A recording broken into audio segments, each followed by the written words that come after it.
It is against the spread, where we here at Sportsnet pick NFL games for you against the spread. And we've got games all over the calendar this week, as it is a holiday edition of the NFL schedule. And let's start with a nice present for us.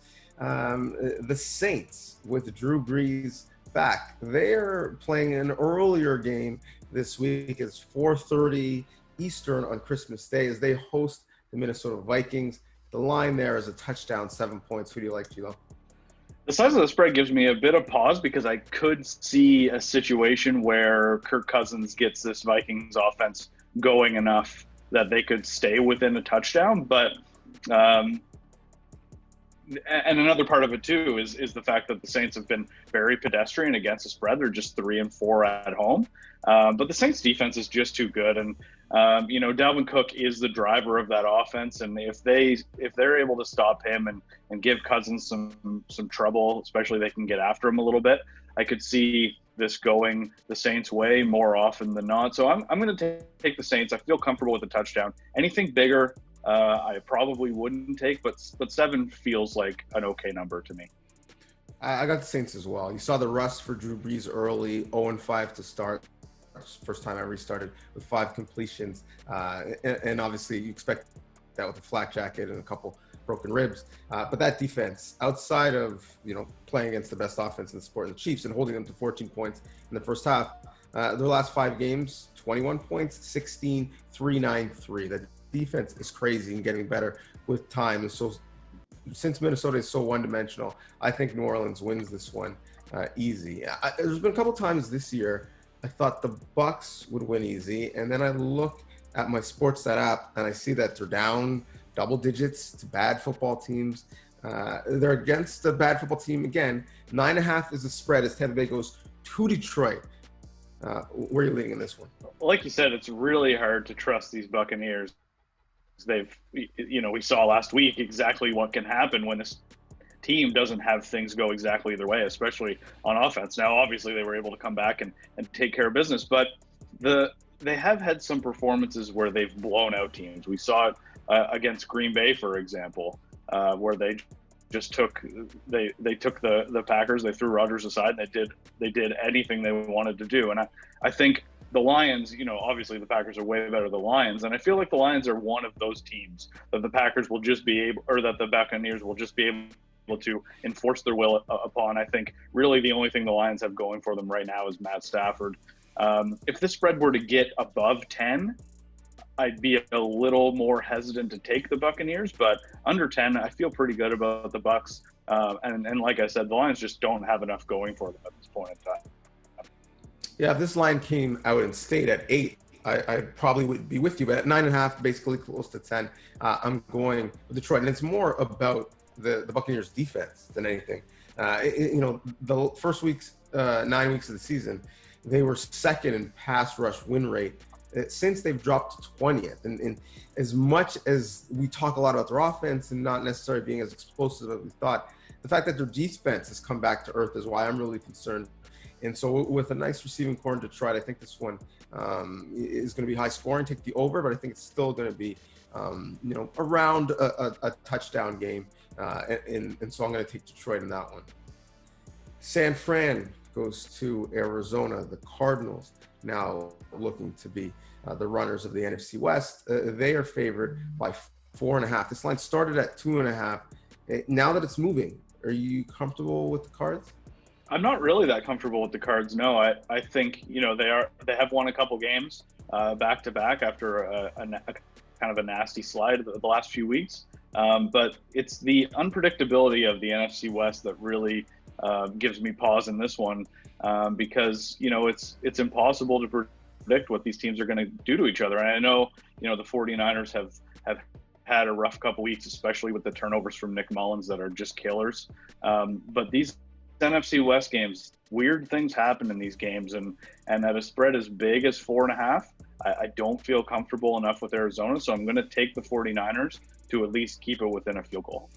I'm going to take the Cardinals because, I've been burnt by the Niners, thinking that, their institutional organization and their high level of coaching is going to be able to overcome their decimated IR report in terms of the amount of guys that have injured specifically on defense. And so given the Cardinals offense being so explosive, and given the fact that Kyler Murray can make, bad plays into good ones, I do think Arizona will win this one quite comfortably. So the 4.5 is easy for me to take in the 4:30 p.m. Eastern matchup on Boxing Day. Miami at Las Vegas, Saturday night, 8:15 p.m. Eastern. Tua and the Dolphins go into Vegas as favorites by 2.5. Who do you like in this one? Yeah, this is a big one. I mean, a loss here could essentially see the Raiders eliminated from playoff contention, and the Dolphins would love to get a win to stay ahead of the Ravens. I'd feel much more comfortable if we had some solid injury updates on players like Devontae Parker, Mike Gesicki, and Myles Gaskin, but I still feel pretty good about taking the Dolphins against a relatively small spread. The Raiders, they don't have a starting QB, and their defense is struggling in a huge way. They seem to be just tail spinning out of contention. So I feel pretty good about taking the Dolphins here and seeing them really improve their playoff hopes. Yeah, the Raiders had a nice start to the season. Certainly, they are the only team to beat the Super Bowl champs, the Kansas City Chiefs, but they are limping to the finish line. And Tua, even though the numbers haven't been explosive, looks so much more comfortable running the Dolphins offense. And so I do think Miami clearly the superior team that is ascending and not descending like the Raiders are. So I'm going to take the Dolphins at 2.5. So I guess we're now supposed to take the Cleveland Browns seriously. They are for real, evidently, as they are a contender for the division title. And they're now 9.5 point spread favorites. They're getting a big line going to the New York Jets, who may or may not win and probably are out of the Trevor Lawrence sweepstakes. But the question is, will they cover? Is that too many points for the game in the Meadowlands? Yeah, wouldn't it be the most Brown thing ever if they had this opportunity to take the lead in the division and then they blow this game against the Jets? But the Jets are an interesting one because, I should have stuck to my strategy of taking them against big spreads and gone with my gut last week against what turned out to be a ridiculous spread against the Rams. But I think I'm going to go back to that strategy. I really do like the Browns. I think Kevin Stefanski is coaching them really well. Baker Mayfield probably playing his most consistent and best football, and the offensive line is one of the league's best. But the strategy of picking the Jets against big spreads is one that's worked in the past and one I should have gone with last week. So I'm going to come back to that and hope that they're at least able to keep this one close. See, I'm going to go the exact opposite direction, and Jets fans will have even more reason to be miserable, as not only will they not get the player they wanted, their team will put up another bad performance. And I think it's because the Browns are no longer like the Jets. You mentioned Stefanski. I think he low-key should be in the conversation for Coach of the Year because of the stability that he brings. The Browns have changed either a coach or GM every calendar year since 2008. I don't think that's going to be the case in 2021 because they're moving in the right direction, and they've got the quarterback, Baker Mayfield, who in the last 4 games, his passes 10 yards or more has a passer rating of 150. He's playing really, really well, pushing the ball downfield. And I think this is an easy and big number put up by the Cleveland Browns. I think they win going away. So the Chicago Bears are one of the Jekyll and Hyde teams that we really struggle to predict. And that's because some weeks we get terrible Trubisky and some weeks we get Maserati Mitch. Who are we going to see against the Jacksonville Jaguars, who now are in pole position to tank for Trevor and get Trevor Lawrence? The line is 7.5. It started at 4.5, and it's really, really moving. Who do you like right now? Yeah, it's really tough to say. It's impossible to predict these Bears, and I think a lot of it comes down to the quarterback position, how they're going to perform week in and week out. We've seen some good Mitchell Trubisky the last 2 weeks, but I'm not gonna bet on the Bears here. I think that spread's a little bit too big for me.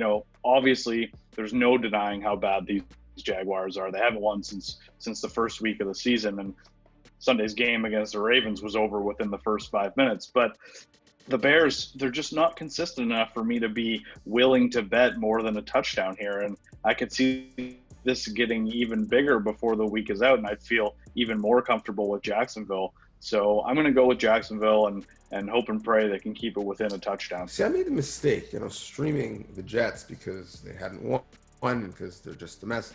I should have been streaming the Jaguars because when you actually look at the roster, I think the Jaguars roster is worse than the Jets roster. And outside of, looking really frisky to start the year in week one, the Jaguars have been just as bad, if not now, worse. And I'm not a believer in Trubisky, and I think the Bears do need a quarterback. But he was good against Detroit. He was good against Houston. He was pretty good against Minnesota. Those are all teams that are not very good and bad defenses, and the Jaguars are the same. He's really good against teams that are not good. And so I do think that Chicago can win and keep their playoff hopes dimly lit for another week. I like the Bears to cover in this one. So the Atlanta Falcons, who outside of maybe the Chargers, have cornered the market in finding ways to lose football games that they probably should win. They are 10.5-point dogs going to the Super Bowl champion Chiefs. Who do you like in this one? Yeah, another brutal loss by the Falcons, but that's not going to dissuade me from taking them against a Chiefs team that is undoubtedly the best team in the NFL, but has been absolutely brutal against the spread over the last 6 weeks. They ended up covering the kickoff spread, which was 2.5, but we picked them at 3.5, so they didn't cover for us. So that's 6 straight weeks in our books where the Chiefs haven't covered. And yes, the Falcons are finding ways to blow big leads, and they've just made a habit out of becoming this team that can't hold on. But they've also proven that they can get to the point where they have big leads. So 10.5 is just a huge spread for me, especially with a team like the Chiefs that just isn't covering these days and hasn't for probably half of the season. Yeah, Chiefs, great team. I think for me, by far the best team in the sport. Terrible in terms of covering, and it's because I think they're bored. I don't think they're really motivated going into these games. And now you're talking about a team that has a little bit less offensive firepower in the backfield because Clyde Edwards-Helaire had a high ankle strain and a strained hip in the ballgame against the Saints. Looked really bad, and they're not going to get him back until at least the postseason. So I'm going to take Atlanta, hoping that offense can give Matt Ryan some time and they can make this one relatively close. Potential playoff preview, one that will have playoff implications in real time. The Indianapolis Colts go to the Pittsburgh Steelers. The Colts, even though they're on the road, are favored by 1.5. These teams are somewhat similar. Pretty good defenses, Hall of Fame quarterbacks, probably. If you think Philip Rivers is a Hall of Famer, who no longer can move. And we're not sure if they're really smart or really washed. Who do you like in this matchup? Yeah, that's a really good question. I mean, we've seen the past 3 weeks, the Colts almost lose to the Texans twice, if not for a couple of really bad goal line fumbles from the Texans. So the Colts are far from perfect, but I think the Steelers are just in such a rut right now, especially offensively. We've talked about it a bit on here. They're very one-dimensional. They lean on that short passing game so much. They can't run the football. They can't throw deep, and it's being exposed time and time again, this time by the Bengals on Monday Night Football. And the Colts are a way better team than the Bengals. And I think with spread this small and a team that just can't get out of their own way in the Steelers, I have to go with the Colts here. Current form just suggests that that's the way to go. Yeah, I don't know if the Colts are a way better team than the Steelers, but I do know that the best unit in this game is the Colts defense. I think the worst is the Steelers offense. And I just don't know how they're going to manufacture points. You look at their first 6 drives against the Bengals. They were either turnovers or 3 and outs. That's terrible. And Roethlisberger is part of the problem. He's got a turnover in his last 5 ball games, and the receivers are not helping out. They lead the league in drops. Until otherwise proven, and really the sample size is bad. They've lost 3 in a row. I'm staying away from Pittsburgh in all scenarios. And against another really good football team in Indianapolis, I'm going to take the Colts to cover what is a pretty close line at 1.5. So evidently we're back on the Ravens bandwagon as we're back to giving them a lot of respect in big spreads, even though they're facing the New York Giants, who aren't great, but have played teams really tough. with Joe Judge as their coach. 11 is the line for the Ravens at home in the 1 p.m. Eastern game on Sunday. Who do you like in this one? Yeah, this is a big spread, no doubt. And normally I'd probably lean the underdog in this one, but I really don't have a problem taking the Ravens here because the Giants just aren't scoring points. They've lost their last 2 games in which they've combined for just 13 points. And while, have their issues, especially on offense, I really don't have a problem or think it's impossible that they will not cover the spread because the Giants just aren't going to be able to score, especially against a Ravens defense that is as good as it is. So I'll take Baltimore in this one and feel rather comfortable with it. Yeah, I will as well. I don't know what happened with Lamar Jackson when he went into the locker room or maybe into the washroom, but when he came out, he's been an entirely different player. He's looked like the MVP that we saw last year and not the guy who looked like he was skipping rocks when he was playing quarterback, throwing balls into the dirt. And so if I saw this line a year ago with that Ravens team, I would not feel any way about it at 11. And I think they're closer to that now, especially they're featuring Dobbins more in their backfield. So I like the Lions in this one big. So this might be the most respect that Deshaun Watson and Romeo Crennel and the Houston Texans get all year. They're 8-point favorites hosting the Cincinnati Bengals. The Cincinnati Bengals that are coming off a win on Monday Night Football. Who do you like in this one? The Texans have actually been a decent bet over the last few weeks. They've covered in 4 of their last 6 games, but all of that has come as underdogs. And yeah, Deshaun Watson different, but I think we've seen enough of this Houston team to know that there are some serious flaws, and that just isn't going to be enough sometimes. So after what was a really nice showing on Monday Night Football against the Steelers, I feel pretty decent about taking the Bengals in this as fairly big underdogs. I'm taking the Bengals as well, and I feel really good about how well that secondary played against a really talented Steelers group. Guess what? The Texans group, not nearly as talented. I think the Bengals keep this one close. So the Carolina Panthers, without their former GM Marty Hurney, go into Washington to face the football team. And I think they should just keep that name. Just call themselves the football team, like the Ohio State. They also don't have a general manager, but they do have a shot to win the division, and thus they're favored by 2.5. Who do you like in this one?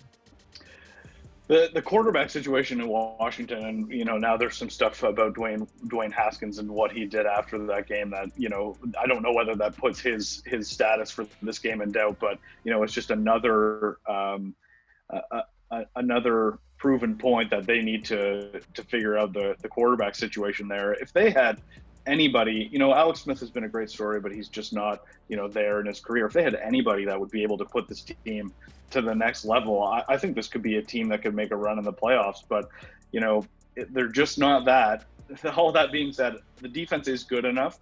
It's championship caliber, and I think against a team like the Panthers, it should be able to win this game, especially with a spread that's so small. So I'm going to take Washington, even though the questions at quarterback make it a little bit iffy. Yeah, I'll give you a quarterback that I think could make Washington a playoff team. Teddy Bridgewater. If they just had replacement level play at the position and not messing things up and not partying after the game, they would be okay. And I look at the difference in the two teams. Like, if the Panthers were actually in the same division, the easiest division in the NFC in the East and maybe not the most difficult in the South, I think the Panthers probably have a much better record than Washington. So the fact that they're 4-10 doesn't scare me. I love the fact that they're a dog. I wouldn't be surprised if this line was 2.5 the other way. So I'm going to ride with Carolina in this one. So Denver goes to the Los Angeles Chargers. Herbert and company are favored by 3. Who do you like in this one? I feel pretty good about the Chargers in this. I think after we watched what the Broncos did or didn't do against Buffalo and Josh Allen, we've seen that the Broncos defense is actually pretty terrible in what we thought was likely going to be their strength. And Drew Lock, we saw again kind of the stuff that he struggles with turnovers and missing some open plays.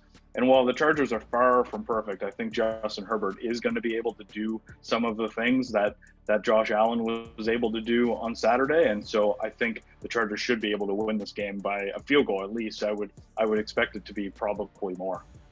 Yeah, and the Bills are a great comp because I feel like offensively what they're asking Josh Allen to do is somewhat similar to what the Chargers have asked Justin Herbert to do, not to the same level, but certainly a lot of run-pass option, a lot of single-side receiver with that one, whether it was Stephon Diggs or Keenan Allen for the Chargers, and a lot of tendency breakers and trick plays to keep you honest. And so the fact that Vic Fangio is so aggressive defensively might work against them against the Chargers. I like the Chargers to cover the 3-point line. All right, in the weekly tradition, or I pick against the Dallas Cowboys and don't give you much of an explanation other than the fact that they are the Dallas Cowboys. That hasn't worked for me in the last 2 weeks, but I am on the Jalen Hurts train, and so I will continue to pick the Eagles and continue to not pick the Cowboys. The line is 1.5. Who do you like? Yeah, as terrible as these teams have been all season long, I think this game could actually be some fun. The last 2 weeks for these teams have been way different than what we've expected from them during the rest of the season. Jalen Hurts has the Eagles offense watchable for the first time all season long, and the Cowboys are coming into this game fresh off their first winning streak of the season. But I'm going to go with the Eagles just for rivalry's sake. You know, I know we used to pick our own teams back when they had any semblance of competition, but for rivalry's sake, I'm going to take the Eagles, and I'm just going to pretend like you took your Cowboys, and we've got some kind of side bet going here, just to keep it interesting. So the Los Angeles Rams go to Seattle, where the Seahawks are favored by 1.5, a game that could very well decide the NFC West, unless the Arizona Cardinals have something to say about that. Who do you like in this game? There's no two ways about it. The Rams were terrible in that game against the Jets. In what was probably the second worst loss of McVay's career, next to that Super Bowl 53 loss where the offense no showed. But that said, I'm not going to overreact to what happened with the Jets. I think the Rams are a really tough matchup for the Seahawks. I think the defense matches up really tough with the Seahawks offense. And let's be frank, the Seahawks haven't been on fire. They couldn't even cover against Dwayne Haskins and Washington. So I'm going to take the Rams, and I think they're going to be able to win this one and take back control of the division. So I like them as underdogs. I like the Rams as well. I saw Aaron Donald to storm off the field after they lost to the Jets. So upset, so mad. And I was like, yeah, you know what? I like this team to have a bounce back in a week. So I think this is a perfect game for them to, remind us why we thought maybe they challenged for not just the division, but the conference a couple weeks ago. So two teams headed to the playoffs, play on Sunday night. Tennessee goes to Green Bay. Who do you like in this one? This is a really interesting one because, the Packers have the best offense, scoring-wise at least, in the NFL, but they're coming off kind of a down game, especially in the second half against the Panthers, and the passing game wasn't nearly what we would expect of it, especially at this point in time. And the Titans, on the flip side, are coming off a huge win against the Lions, in which they were basically able to enforce their will. I think this Titans team is kind of exactly what the Packers don't want to face at this point in time. They rely heavily on a powerful run game that we know has given Matt LaFleur teams some trouble over the last 2 years, and the play action game is really effective. So for those reasons, I like the Titans to be able to keep this one tight, if not win it outright. So I'm going to take Tennessee here. I'm going to take Tennessee as well. If there's a defensive staff who knows Matt LaFleur better than anybody else, it would be that Titans group. And I think the recipe in terms of beating Green Bay, whether it's defensively or offensively, is keep that offense off the field. And how do you do that? Run the ball. Green Bay has struggled against the run. Oh, welcome Derrick Henry, who quietly has more rushing yards this year than he did a year ago, and probably, if it weren't for the great quarterback play, would be in the MVP conversation. But I think against an MVP candidate in Rodgers will be doing a lot of watching because Henry will be doing a lot of running. So the Monday Nighter at the beginning of the season looked like a game that might decide the division. Well, that's done. It's clinched by the Bills. And what's also done is that the New England Patriots won't make the playoffs for the first time since 2018. And they're not going to finish with a winning record, as their 19 consecutive seasons with a winning record is snapped. But are they going to play spoiler, as Buffalo still has some other things ahead of them? Or will it be the passing of the torch? The line is 7. Who do you like in this one? It's tough to find reasons to think that the Patriots will be able to keep this one close outside of it being a division game. I know the first time these two teams played, it was a lot tighter than maybe we would have thought, but that was a different Patriots team. Now they seem to be at their worst, and maybe the biggest factor for me in this game is the fact that Stephon Gilmore's out. That's going to allow Josh Allen to do what he's done over the last few weeks and be able to pass the ball on a Patriots defense that frankly just isn't good. And we saw Sunday more struggles from Cam Newton in the offense, and it's just kind of a low point for the Patriots in the Bill Belichick era. And I feel pretty good about taking the Bills by a touchdown. Yeah, and you talk about Josh Allen and Cam Newton. Like, Josh Allen is what Cam Newton was and what the Patriots hoped he still could be. 38 combined TDs passing and rushing for Allen, and no Gilmore done for the season with that quad injury. I like Buffalo in this one. I like them big. It's almost like, when the younger brother finally gets bigger than the older brother and really takes advantage of it. I think they're going to be putting up some points and not just looking to run out the clock. I like Buffalo in this one big time. Well, that's who we like. Let us know who you like. Hopefully you like this and you like us. If so, make sure to give us a follow. But also, while you're online, make sure you like, favorite, share, subscribe, and tell us who you like. Who are you picking this week in your bets? And most importantly, have fun and have a safe holidays this weekend with some football.